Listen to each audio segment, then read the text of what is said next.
Hello and welcome to the channel. If you're a fan of scary stories, you've come to the right place. On this channel you'll find stories that are true, some are fictional, but as long as they send a chill down your spine and make the hair at the back of your neck stand up. A fair warning though, some stories contain graphic, violent or sexual content, so viewer discretion is advised. So without any further ado, let's get into it. Trolley Problems, written by The Vespers Bell. I stumbled out of an unlit hallway, recalling nothing of how I arrived there, just as I had countless times before. As always, my most recent memory was of my last ride on the trolley, vivid enough that a lingering phantom agony still pervaded my once again whole and healthy body. The old trolley station was now depressingly familiar to me. It was made almost entirely from mottled grey bricks, unevenly eroded by the slow trickle of leaking, fetid sewer water along their surface. Harsh yet faint incandescent bulbs caged against the walls and ceiling provided the only source of illumination, other than the garish black light of an automated drink dispenser, our only source of sustenance should we desire any. At the edge of the rusted old tracks was a single iron bench, the kind they deliberately make uncomfortable so that the homeless won't sleep on it. It was long enough to hold 5 people, and there were already 4 upon it. Since I was the last one needed to fill up the bench, I knew that the trolley would be coming soon. I recognized the man nearest to me, a heavy-set and dark-skinned man by the name of Gregory, as we had ridden together before. He was doing his best to remain stoic, but I could tell by the slight tremble of the coffee in his hand that he was dreading the oncoming trolley as much as I was. At the other end of the bench was a disheveled middle-aged woman quietly sobbing to herself, and next to her was a younger woman who seemed more confused than frightened, almost certainly a first-timer.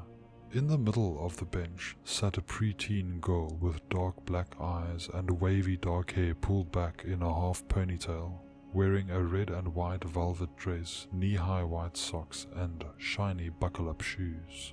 It wasn't just her age or her well-groomed appearance that set her apart from the rest of us, but the fact that she was happily swinging her legs and sipping at her hot chocolate as she waited for the trolley.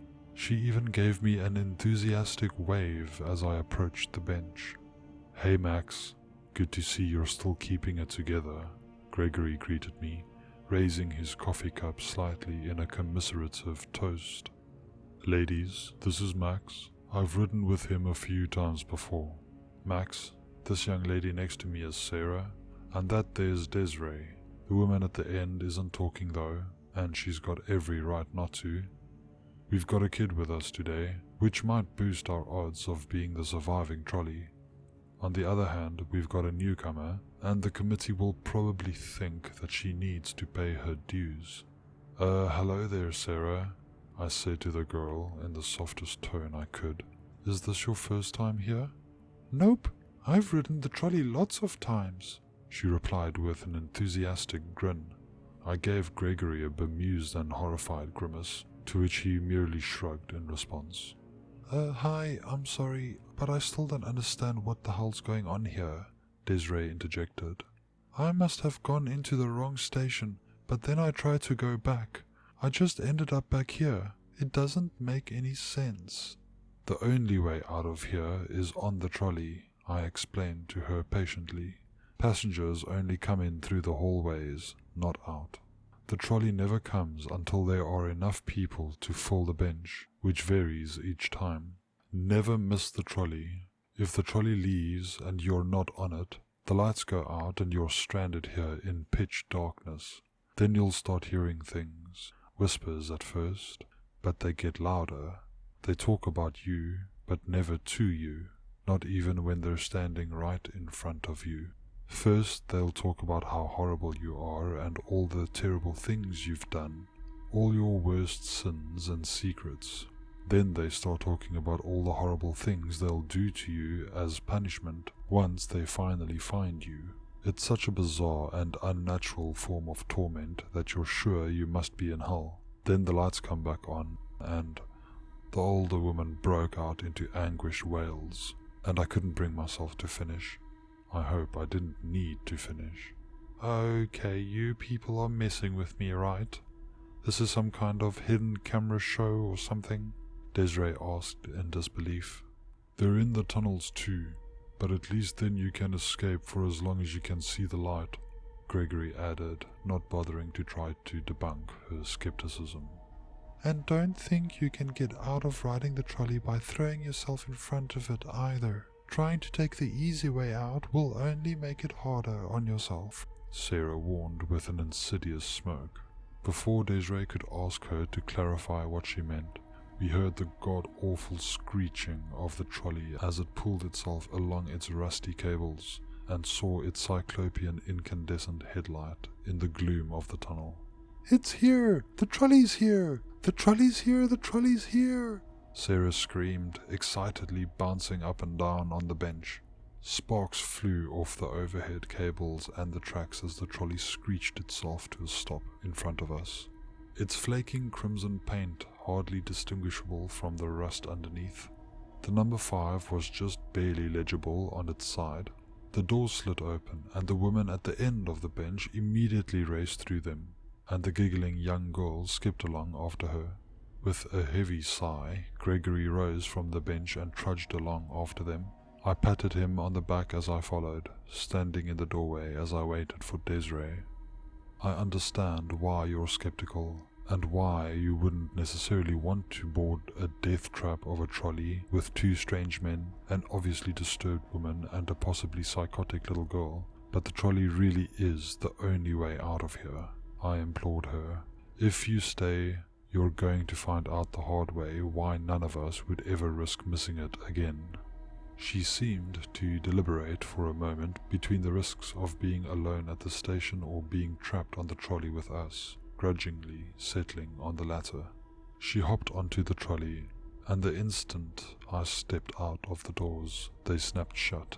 The blood-red interior was in slightly better condition than the exterior, the space above the windows plastered with ads for things I'd never heard of, like Code Nightmare Regent Red energy drink, Satin Stag cigarettes, and Stygian's classic pizzeria. Buckle up and be sure you're able to hold on to something, I advised Desiree as I sat across the aisle from Gregory. The older woman had curled up into a fetal position at the back, and Sara had claimed the front seat for herself. Wait, what? What's going to happen? Desiree asked, the alarm obvious in her cracking voice. Before I could answer, the trolley speaker system crackled to life. Good evening, passengers, and thank you once again for choosing Gedanken Express, turning philosophical thought experiments into real-life atrocities for far too long, a soothingly smooth male voice announced in an old-fashioned cadence, exhaling like he was smoking a cigarette. I'll be your conductor for this evening, and for anyone who hasn't boarded their trolley yet, this is last call. That's right, newbie on platform 3, I'm talking to you. You're sure you don't want to get on now? No? That's fine. That just means a previous trolley dodger gets your ticket for next time.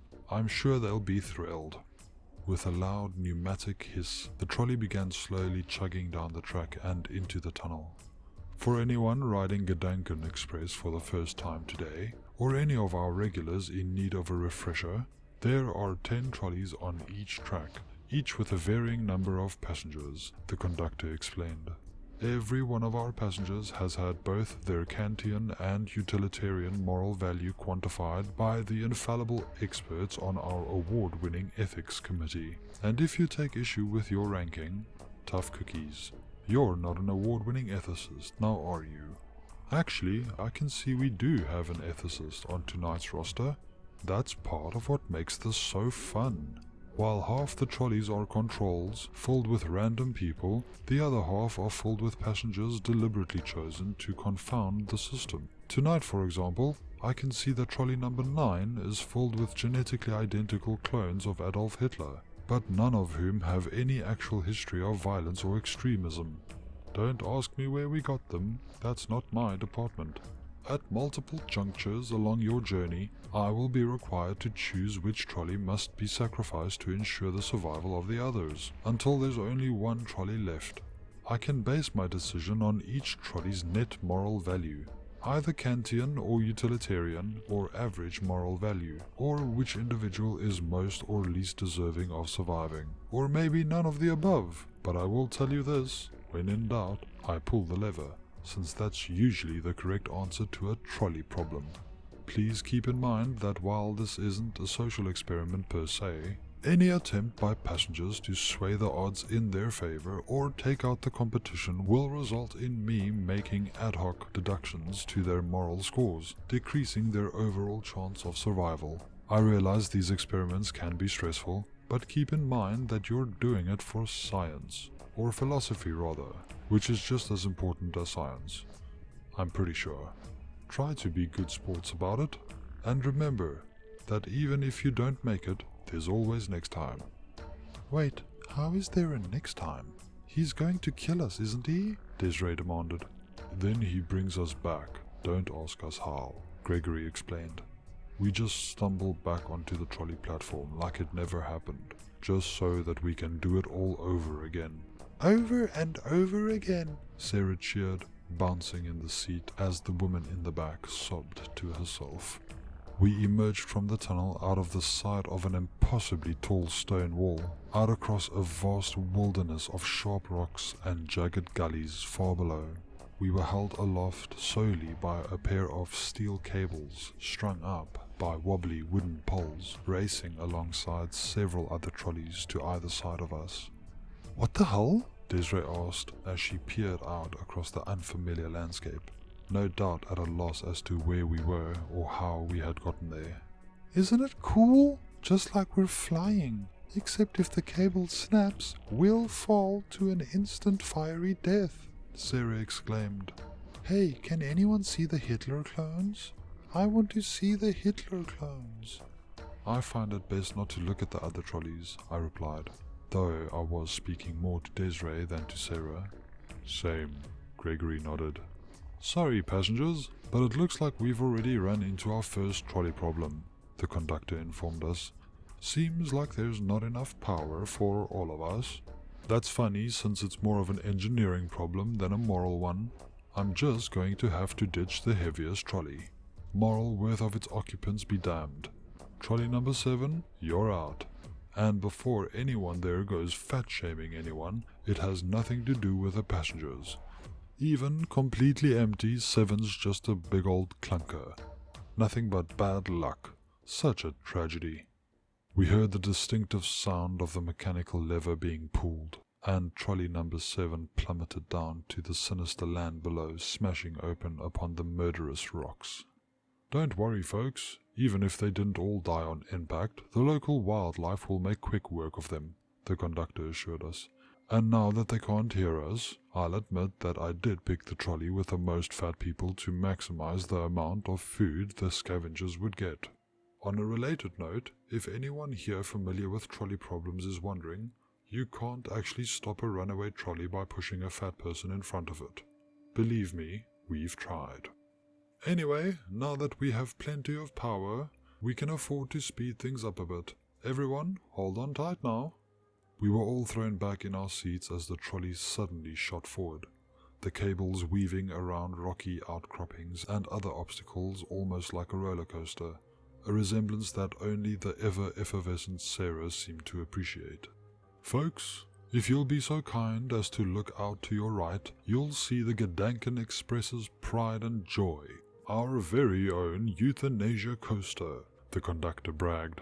A 500-meter drop, the tallest in the world, followed by 7 progressively smaller inversions, subjects passengers to a full minute of 10 Gs, which invariably proves fatal. It's the ride of a lifetime, if you'll pardon the pun.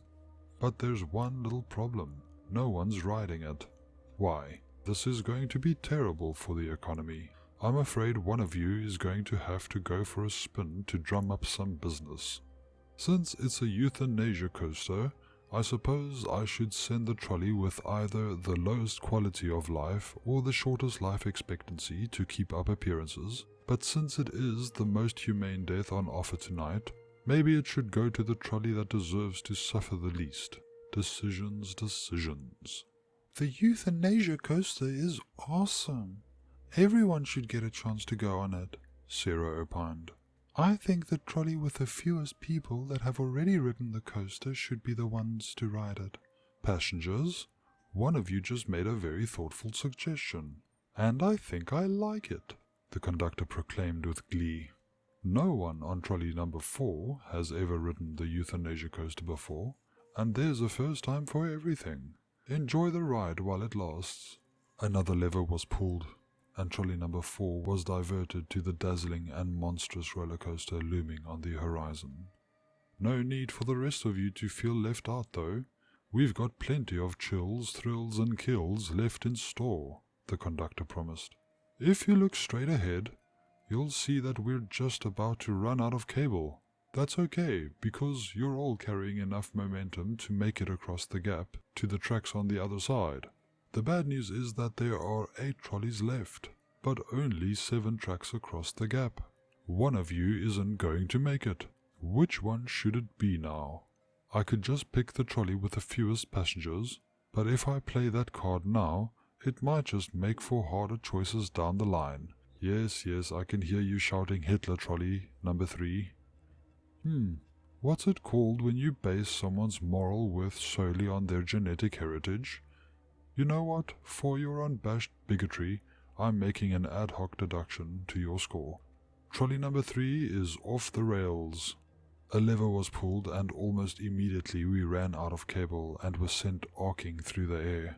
Despite what the conductor had said, there were in fact 8 sets of tracks, but number 3's had a large metal barrier erected in front of it that read, "Out of order." Trolley number 3 crashed into the barrier in a fiery explosion, and that was the last the rest of us saw of it as we sped along down our respective tracks. They also could have just shared a set of rails with one of us, Gregory muttered. That's not really in the spirit of trolley problems, Sara chastised him. Though I knew the worst was yet to come, I couldn't help but feel a bit relieved that we were on solid ground again. All the remaining trolleys continued chugging along down the winding tracks, which took us into a foreboding-looking pine forest. Oh, don't look now, passengers, but I think we're being followed, the conductor informed us. Despite his warning, we all looked out the rear window and saw a single handcar barreling down the tracks, its 2-man team furiously working the pump to catch up with us. Bandits in a manually powered handcar? They'll overtake us for sure. We surely can't trust them to pick the most morally acceptable trolley to raid, so we'll just have to let one fall behind so the rest of us can escape. I'm torn between picking the trolley with the best chance of defending itself and the one least likely to offer any resistance at all. It's just 2 bandits after all. If you don't fight back and give them what they want, they might not hurt anybody, but maybe they'd rather not leave any witnesses, and standing your ground is the only just way to deal with scofflaws like these. What do you say, trolley number 8? Do you big strong gents think you can handle these ne'er-do-wells? Or would you rather let some kiddies and old women beg for mercy, eh? What's that? No? Of course, you can't try begging for mercy, you coward. Time to grow up here, trolley number 8. With another pull of a lever, trolley number 8 began to slow down. Within seconds, the bandits had boarded it from the rear, and they were still close enough that we could clearly hear each bandit rapidly emptying their revolvers into the passengers before they ever had a chance to land a blow themselves. Oh well, you know what they say. God made all men, but Samuel Colt made all men equal, the conductor quipped in a tone that implied he thought he was being very profound. At least they didn't die for nothing. Those bandits will never catch us now. With them behind us, we can focus on what's ahead of us, like that railway crossing. Wow, that highway looks pretty busy. Shouldn't the crossing lights have come on by now? Everyone, just hold on a minute, please. I need to check something. Well, isn't this just the worst of luck? The railway crossing lights are out. I don't think those motorists are going to see us coming in time. I'm going to have to send one of you into oncoming traffic. One train wreck should be enough to bring traffic to a halt, and the rest of us can just breeze on by. So, who's it gonna be? This is insane. Does anyone ever make it to the end?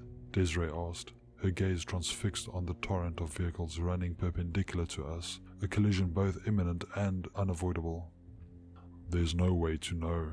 I run into at least one new passenger every few rides, so they're regularly bringing new people on. Gregory replied without raising his head, his hands gripping the seat in front of him as he braced for the worst. Whether that means they're letting people go or just collecting us like bottle caps, I couldn't tell you, but I've never met anyone who claimed to have made it to the end and got put back on a trolley, so there's that small bit of hope. Passengers, I'm going to be upfront with you.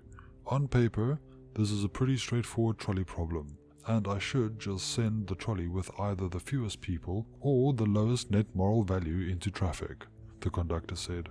However, I'm getting a little tired of the actual ethicist in trolley number 10 thinking he's better than me and telling me what to do. Here's a lesson for you, number 10. Moralizing at the person holding your life in their hands is never the right choice.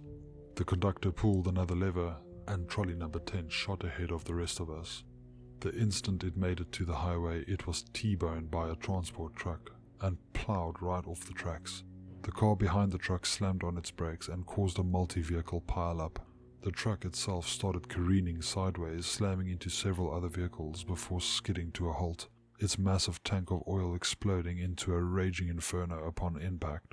To either side of the tracks there was nothing but wailing and bloodied bodies trying to claw their way out of the flaming and mangled wreckage, but the tracks themselves were now safe for us to cross. "So beautiful," Sara gushed as she gleefully gawked out at the carnage as we rode by, the sanguine firelight reflecting in her wonder-struck eyes.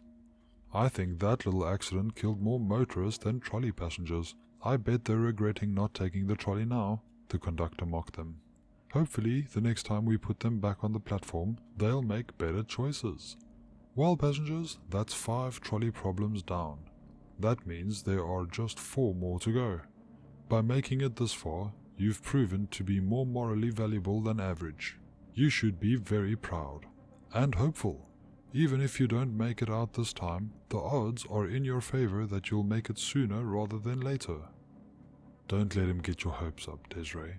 I've made it to the halfway point more often than not, and I've lost count of how many trolley rides I've been on," I cautioned her.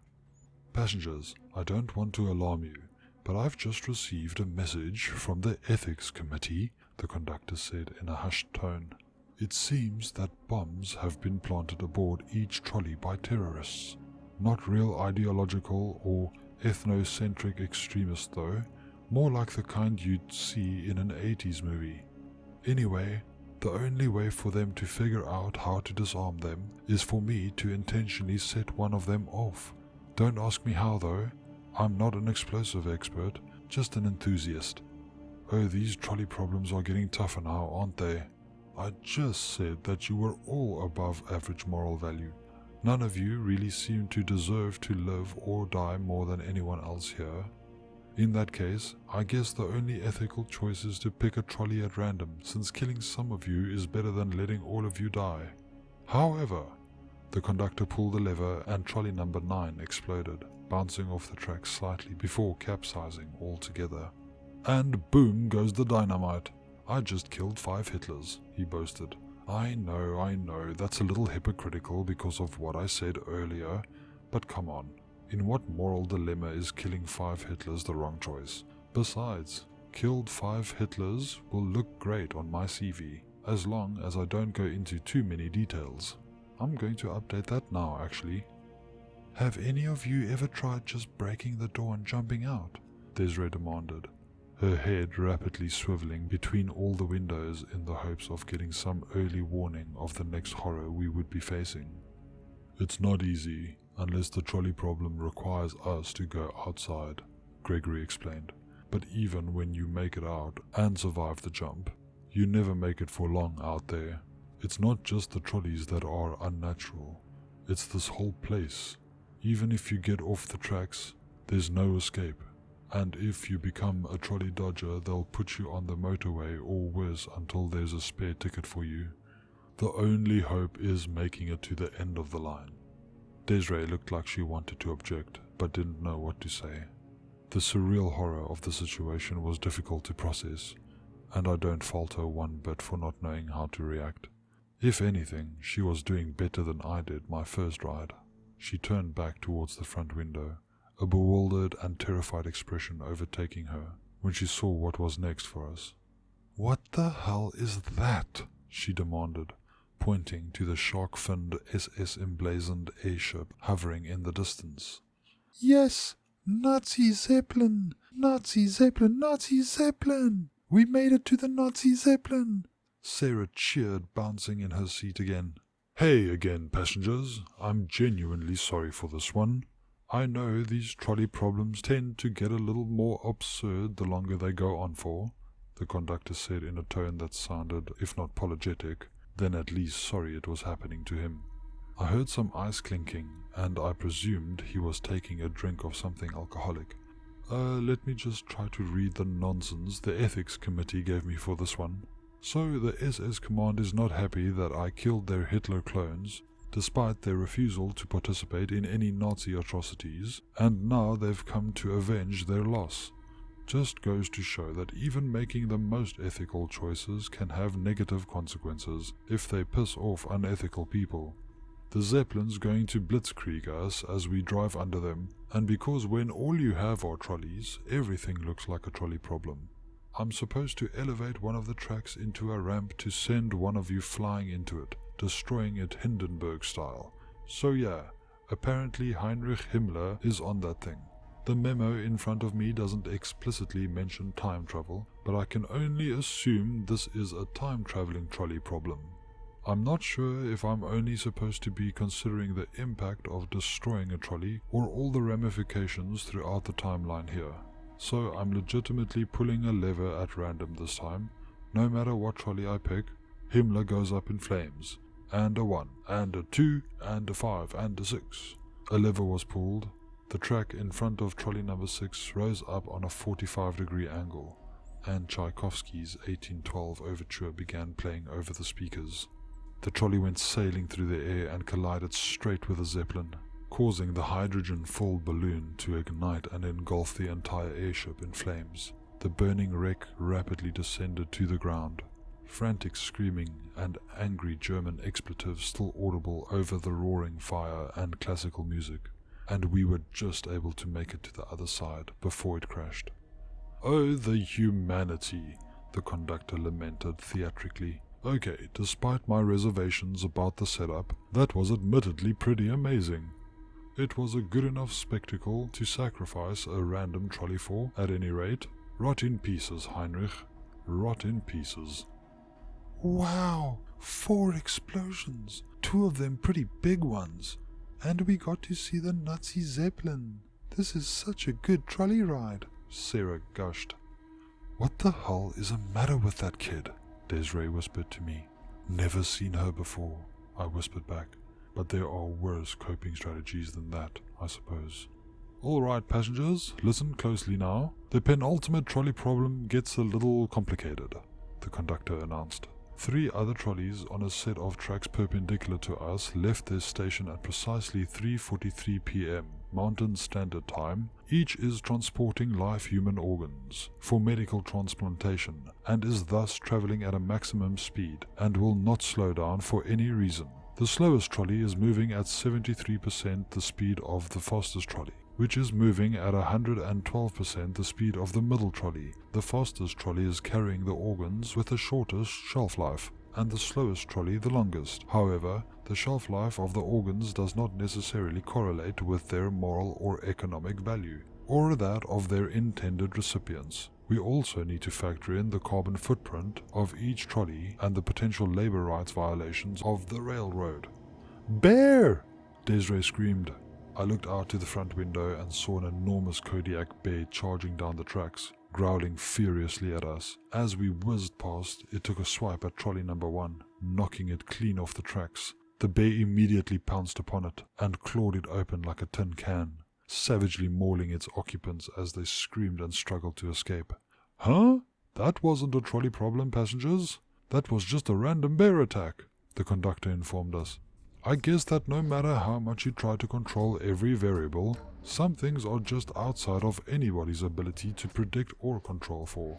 Also, them bears are mighty strong when they're hungry, ain't they? In any event, the loss of trolley number 1 renders that whole trolley problem moot. So I guess that means it's time to pick a winner. I mean survivor." We rounded a bend, and in the distance ahead of us, we could see a tunnel built into the side of a mountain, its entrance obstructed by some fallen boulders.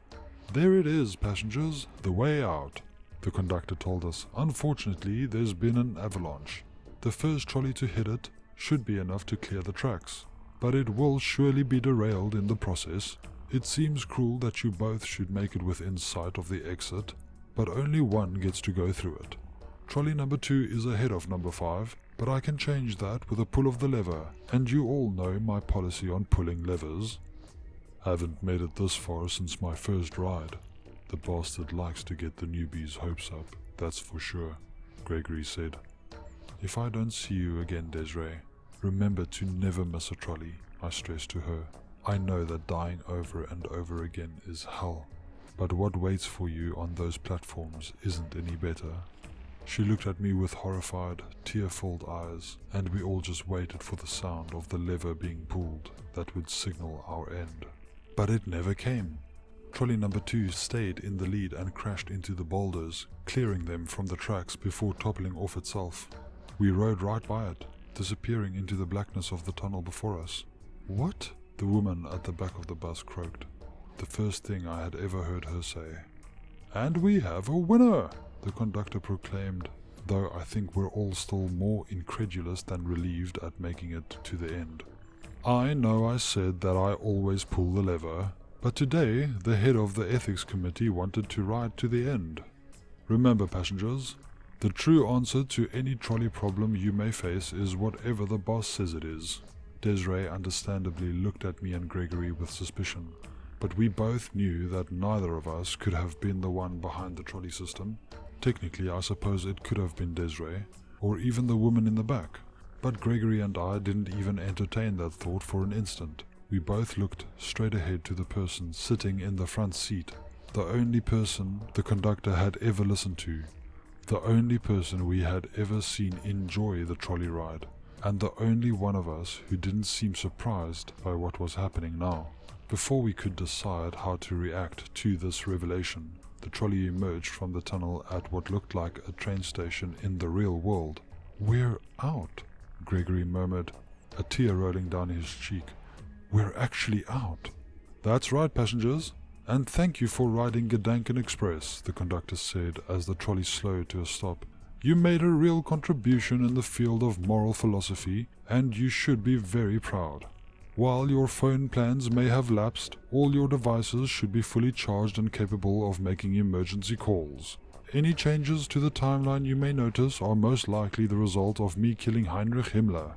Let's hope that was worth it. Please exit the trolley in an orderly fashion and have a pleasant evening. We hope you'll ride with us again someday." With that foreboding farewell, the trolley came to a full stop and the doors slid open. The woman in the back immediately bolted through them, screaming and weeping as she ran across the platform. Gregory was next, followed by Desiree, neither wanting to miss their chance at escape. I was lost, but as soon as I had one foot on the platform and one hand on the door, I paused. I looked at the front of the trolley where Sara was still sitting, still smiling. I felt rage boiling up inside me, and as much as I wanted to get as far away from her as possible, some part of me demanded justice for everything I and every other passenger had been through. "Why?" I demanded, the word coming out as a barely intelligible guttural growl. It didn't matter to me then that she was a little girl, or had taken the form of a little girl. I wanted to smash her skull against the window until there was nothing recognizably human left. "I like it when people die," she replied in the same innocent tone of voice she had the entire trolley ride. "My senses are much better than yours, So I experienced the fear and pain of every death in every trolley in magnificent detail. And not just the trolleys. I have other playsets besides this one, but I don't like killing people, because then I can't play with them anymore. So I bring them back, good as new, and I get to watch them die all over again. I know it hurts you, but it makes me far happier, so everything's right in the end. I'm what philosophers call a utility monster, and that is my professional conclusion as the head of the ethics committee. And I'm still nice to people, sometimes. My favorites get promoted from playthings to playmates, and get to live forever with me, but the rest I usually just let go when they get too worn out from dying so much. It wouldn't be right to keep them after they stopped making me happy. Catch and release, you could say. I've watched you die enough now, so you're free to go, honest. Thank you for making me so happy. Well, aren't you a darling? I hissed under my breath, seething as my desperate need for freedom and safety clashed with my apoplectic desire for revenge. And then she laughed. She just started laughing as if I had inadvertently made some hilarious joke or pun, and it was the sound of that laughter that finally made me run. It invoked some kind of primordial fear in me, and I knew there was no sense in attacking her. Her small form was brimming with otherworldly and unholy powers, and there was nothing I could do to oppose her, so I ran. I ran out of that trolley and back into the world I belong in, never to set foot in a train station again for as long as I live. Thank you for watching. If you liked the video, hit the like button, don't forget to subscribe, and hit the bell icon so that you get notified for future videos. If you don't do these things, the like button will haunt your dreams and stalk your days forever.